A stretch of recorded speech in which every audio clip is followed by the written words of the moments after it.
Hey everybody, how are you doing today? Brian, how are you? I am fantastic. Talking to you from the great state of New Jersey, where it was a little cool this morning, but the temperature seems to be rising. Yet we still have no snow on the ground, so I'll take it. How Oh, are you doing? nice. Compared to last year, that's a huge This is improvement. true. I'm doing great. I got woken up by the garbage people who showed up this morning at roughly 4:45 maybe a.m. Wow. I did not take my trash out, so the garbage person got to see me in my underwear. Ooh, And there you go. and I took the trash out, and I wasn't the only one. For some reason this morning, there were five other neighbors that were doing the exact same thing, All in their and we all underwear? got to talking around in this little circle. We got actually caught up on our neighborhood conversations. So I highly recommend not taking your trash out every once in a while. It's a great way to meet your neighbors. So we're going to move the blab to 4:45 Pacific Standard Time on Fridays then. Every Friday, There you go. underwear only. All You right, know, so quite the an format. in-person following then. What's that? I said you probably have a quite a in-person following on your street. I'm building it. It's There it's you it's go. truly H stage. So so we're gonna split this up between 10 minutes. We've already we've gone five. So the first segment may be a little shorter because we're gonna keep this to 30 minutes. The Yes. first 10 minutes we're talking about issues faced for entrepreneurs in 2016, time management and cash flow.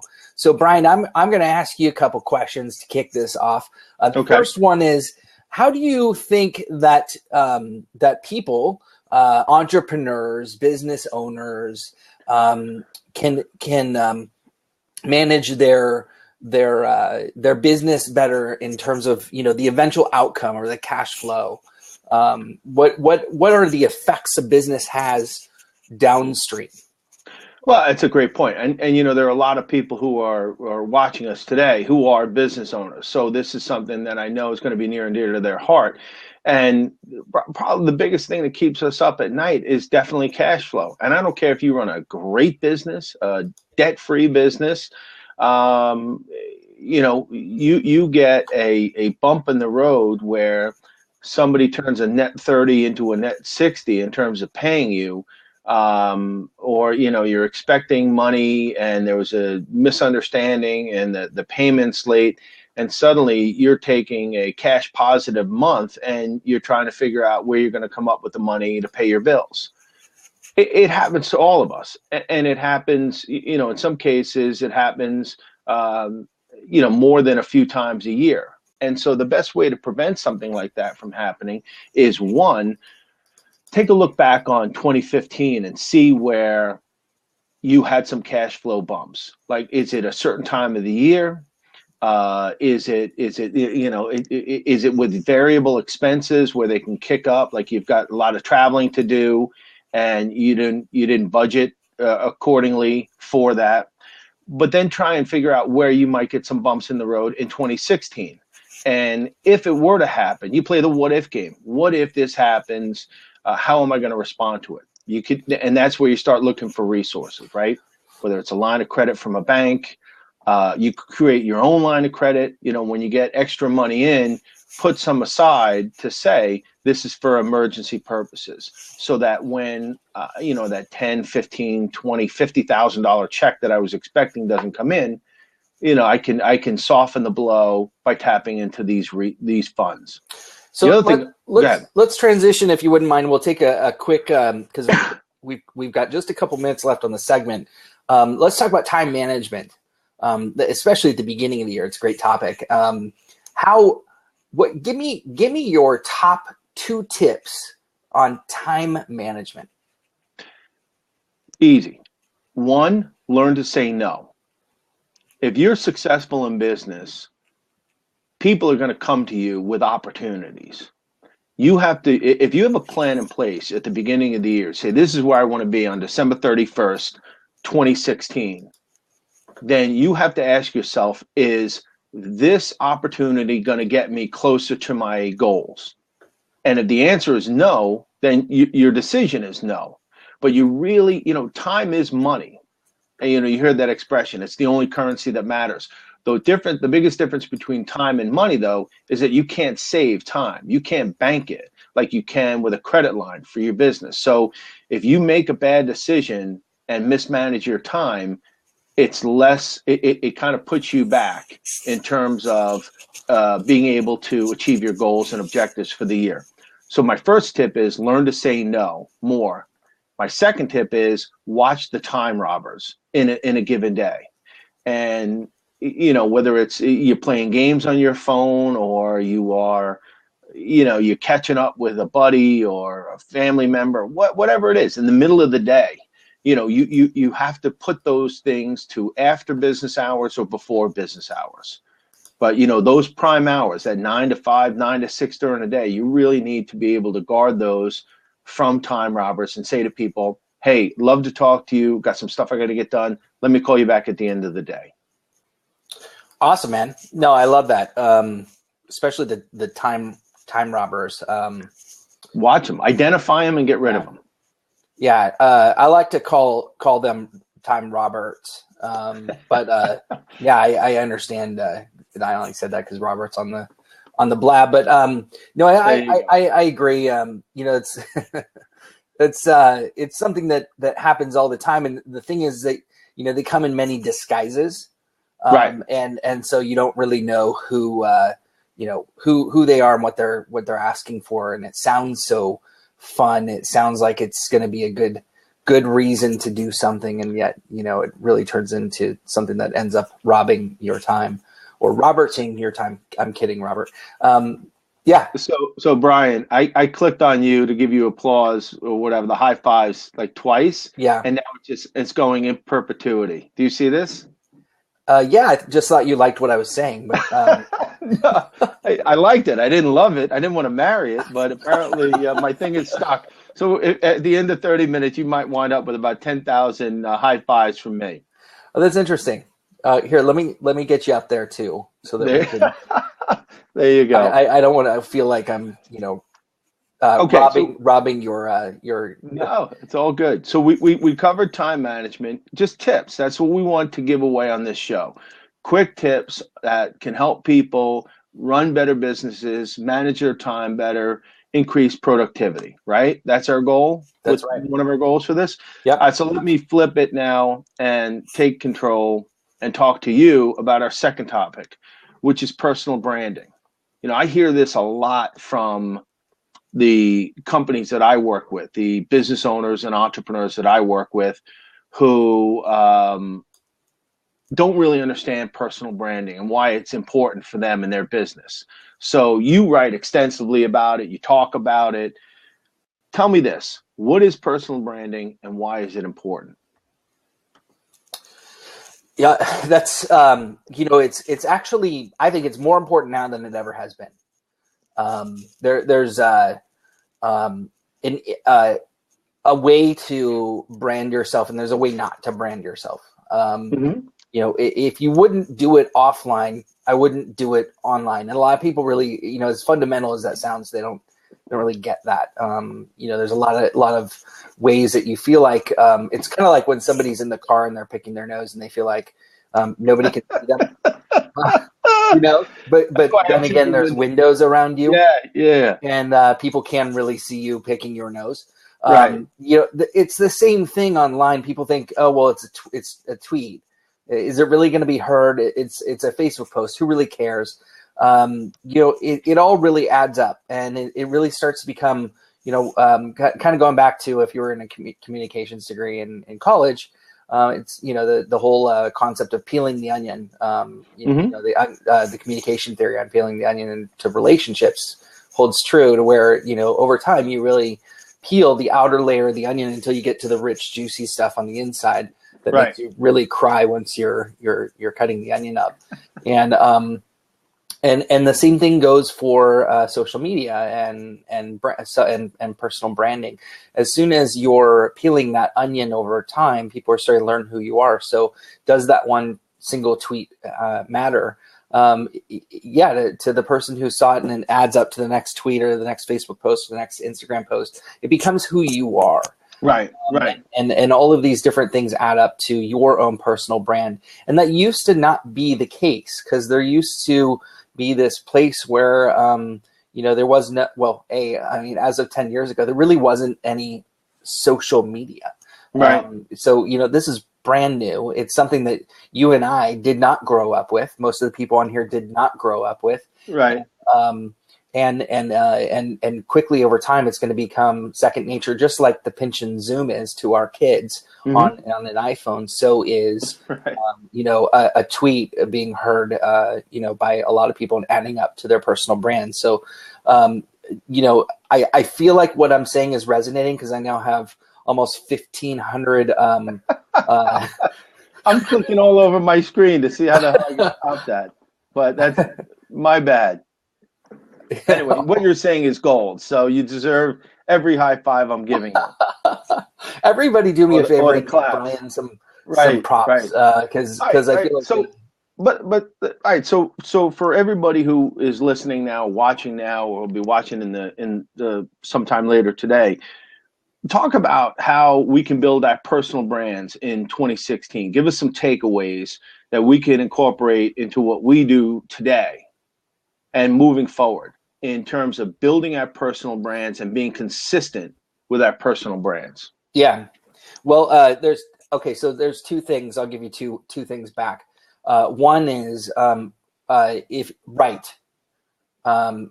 you can't write. If you have a hard time writing, you still have to write. You gotta write. It is not only cathartic, but it's also it's going to teach you. You're going to learn a lot from writing. You're going to see how people respond to certain things.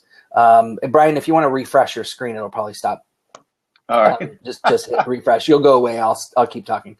So keep writing and blogging and placing your content in different sites. It's going to be it's going to have an effect on the way that you learn about how people respond to what you think. And that's what got me started. So write, please. Okay. If you do anything, do that. And actually, there's this great podcast that just came out.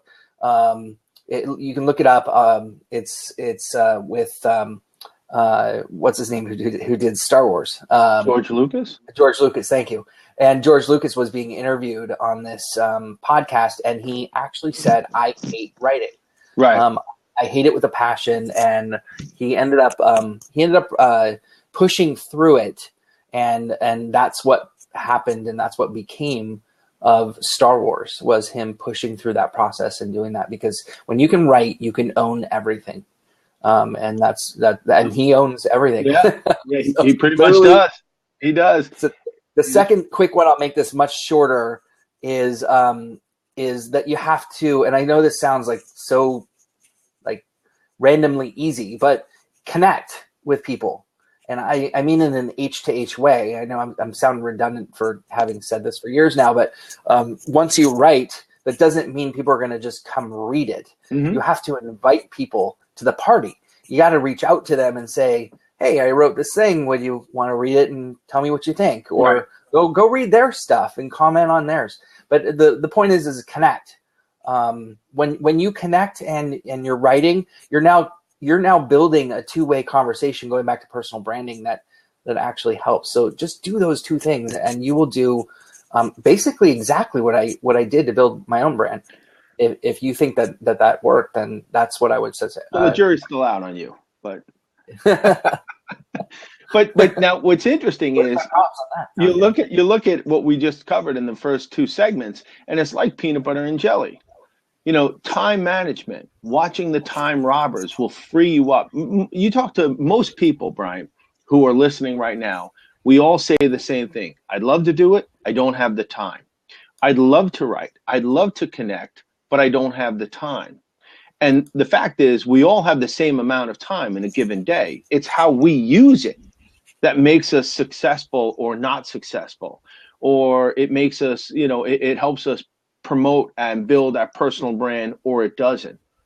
So You absolutely 100% should write. I agree. And you should connect, but you need to mine the contact list of the people you have in order to understand you can't connect with 1,000 people in a given day. So who are the people that you should connect with where you can help them and they can help you? It can't be a one-way street, right? You can't be a taker. You can't say what's in it for me the whole time. Well, Ultimately, it is you are achieving your goals, but you're doing it by helping other people achieve their goals. yeah, I think we might have our first bee in, on air with the bees disagreement. Because wow, that I'm surprised we didn't have it in the first one. No, I'm kidding. I actually just would slightly alter that to that there are ways to connect with a lot of people, and that's speaking. When you speak, but I don't think that you're probably talking about a one-to-one connection, right? But I'm a fan of speaking for that reason, because there's no greater impact in my life than having gotten up on a stage talking to 6,000 people and connecting with maybe a half of whoever's listening to you. Mm-hmm, mm-hmm. And then at the end of the day, you basically they met you. Now, did you meet the other half? No, that's where the hard work begins. Mm-hmm. But speaking would be right up there on number 3 for me as building your personal brand. Yeah, I agree. So there's a ratio, right, of 1-to-1 versus 1-to-many. But that's all part of a plan. So it doesn't happen randomly. You don't build your personal brand randomly. You have to have a plan, right? And you need to execute on it. But part of it is that rule of reciprocity. That if you will get known as a taker pretty quickly in our world if that's all you do. Hey, how can I use you to help me achieve my goals? Totally. That you'll be outed, and you have to move on to a different industry, change your name, go into witness protection, because the rule of reciprocity really does apply, especially in social. Yeah. Right? It's kind of like give. I think Gary Vaynerchuk said it, right? You give, and then you ask. Right. And the fact is, if you do it right, you don't even have to ask. Somebody's going to say, how can I help you? Right? Yeah. Beautiful. Absolutely. So Brian, I did, by the way, I apologize. I used you to start this blab. So I just wanted to. Hey, I feel like I didn't give. I just asked you to. No. This is my giving. I'll be asking in February of something. All right. So let's finish this out with the in the final, what we have here, 8 minutes. Mm-hmm. I'd like let's talk about the last third of this in terms of what's hot in 2016. Right. Is it big data? Is it wearables? Is it Internet of Things? Video? What's going on? You saw my actually, not only did you see it, you were one of the predictions in the 69 predictions that I put up. Mm-hmm. I don't know if you had a chance to go through them, but there were some pretty interesting trends that happened. But what are your thoughts? What's going to be hot in 2016? Depending on what type of work you do and the industry you're in, obviously, there'll be different trends. But I think something that will be, kind of unanimous is the way we communicate with each other. You see it moving towards video and mobile, right? Which is one of the reasons that I agreed to your invitation to do this blab. Normally, I hate video. But I realized, to me, this is like a necessary evil. This is the way that people choose to communicate. It's easier. It can be on demand. And so I made a commitment in putting my plan together for 2016 that video would be a big part of it. And, of course, mobile. People wanting to view this on their smartphone while they're on a plane going somewhere, or, maybe on a train going home from their office. So those are trends that I see from a communication standpoint. Certainly big data. We hear that a lot. In fact, I just got off a call right before this, and it was all about how to capture the information and use it in predictive analytics. We're getting so much more information now than we've ever had access to before.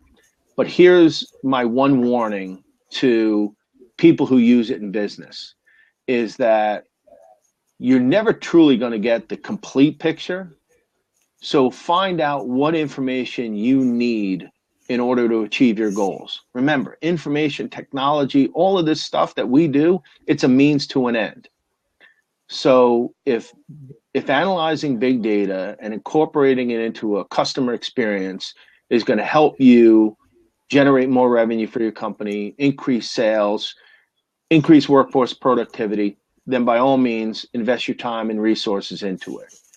But those are going to be three important trends, I think, for any business in 2016. How about you?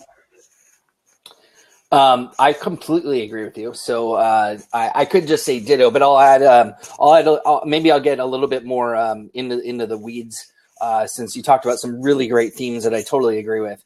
One was just diving down. The number one thing that I am totally committed to and totally focused on this year is actually a couple different things. One is I think people want to learn on their own time. And they're going to need more content that they subscribe to, meaning it's intent. There's intent to subscription of e-learning. Mm-hmm. And I think e-learning is about to go up. It's been up. It's going to go higher. Right. So e-learning is going to be big. I also think that applications that have been around that have not done as well over the last few years because they haven't had adoption are going to finally break through. And we're going to see what happens finally with Twitter this year. Yeah. Will it last or will it not? That will come true, like to a point where we're going to figure out what that happens. I actually think that their changes that they're making with some of these radical changes have to happen because they need to go big or go home. And so that's that. And then the third thing is, honestly, I'm really committed to things like, Snapchat. I think Snapchat is probably one of the most breakthrough technology social media platforms that is going to disrupt what we like about Facebook and still want out of Facebook, what we like about Twitter, but still want out of Twitter. It takes away the trolling and it gives us active moments with people that makes it interesting to connect with people. It's totally human to human, this platform. I absolutely love it. So those would be my three. Let me ask you a question though about things like Snapchat, Facebook, Twitter. And I could be completely wrong, but if Twitter said to me, we want to keep Twitter around, we want to increase the user experience, and we're going to do what LinkedIn does. We're going to offer a free version and then a premium version. I mean, would you pay $1 a month, $5 a month for Twitter? If they had some kind of premium service that they added on for you, you see all of these third-party apps that are able to provide deep dive analytics into Twitter. And that's it. Twitter is sitting on the Grand Canyon of big data. I don't know why they don't offer premium services on their own that they charge people, because I would pay. I would hate to see Twitter go away because it's such a valuable tool for me in what I do every day. Snapchat, I'm just starting to get into. I don't know that I would pay for Snapchat, but I would pay for Twitter. And I imagine there are hundreds of thousands of people, if not a couple million, right? I see what you're saying, but here's the thing. Like, why is Facebook so successful? They don't charge us for their analytics. They don't charge us for any of their insights. Mm-hmm. They give us new things all the time. They're disrupting how we interact and how we use social networking. They really have invented quite a few new things that we did not like over the last few years and came to eventually like. Yeah. And I think Twitter is going to do the same thing. We'll not like it, and then we'll eventually like it. Or not. It'll become really clear. Yeah. But I think, that's the thing is Zuckerberg is really good at doing the beg for forgiveness. Then the second thing is that we don't pay for any of the data, but what we like is that it's not disruptive advertising. So the ads, the brilliance of the network is that they understand what you like, or Right. at least they're supposed to, and they're going to understand even more so when you order a car service like Uber, or you order your Safeway groceries to be delivered. They're going to know that about you, and they're going to serve you up things along the way that make sense Right. to what you need at that moment. So Right. it's not a disruptive ad. That is where Twitter could really kill it, because they actually have more data on that level in terms of understanding you as a user and helping us to advertise in the moment for what you need, not for advertising's sake. If you think about Twitter, we use Twitter for breaking news, right? If something happens, like I remember this was like a historic one when we found Osama bin Laden. Remember that? And they said that Obama was going to come on Sunday night at like 11 o'clock for a speech. And at 10:35, the story had broken on Twitter that we had actually captured and killed Osama bin Laden. And what was even more interesting is that his neighbor tweeted something earlier that night about all the noise coming from next door. And there are so many historic moments. When Sullenberger landed the plane in the Hudson River, and the guy took the picture on the wing and tweeted it. There is value in what Twitter does, and there's a reason people go to it. They just haven't monetized that portion of what they do. I think they need to start thinking a lot more like a business and saying, how do we monetize this? And don't be afraid of losing users. You got to have that free version and the premium version. It's like any business. They're not a nonprofit. They got to start figuring out how to make money and be disruptive. Well, that's a good place to end the blab. We're at our top of the show here. There you go. And so thank you, Brian, for doing this with me. I think we're going to be doing this every Friday at every Friday. 9 a.m. Pacific Standard Time, 12 p.m. Eastern Time. This is the start of a new thing here on air with the Bees until we come up with a new title. Yeah. And I'll definitely end, since my dog is now having a field day with the person at the front door. Anybody who's been listening too, you know what? If you have suggestions for topics that you'd like to see us cover, we're open to that. We're going to do 3 topics each Friday, 10 minutes a topic. Great.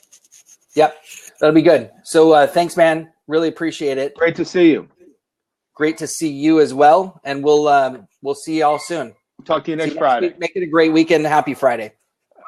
Take care, everyone.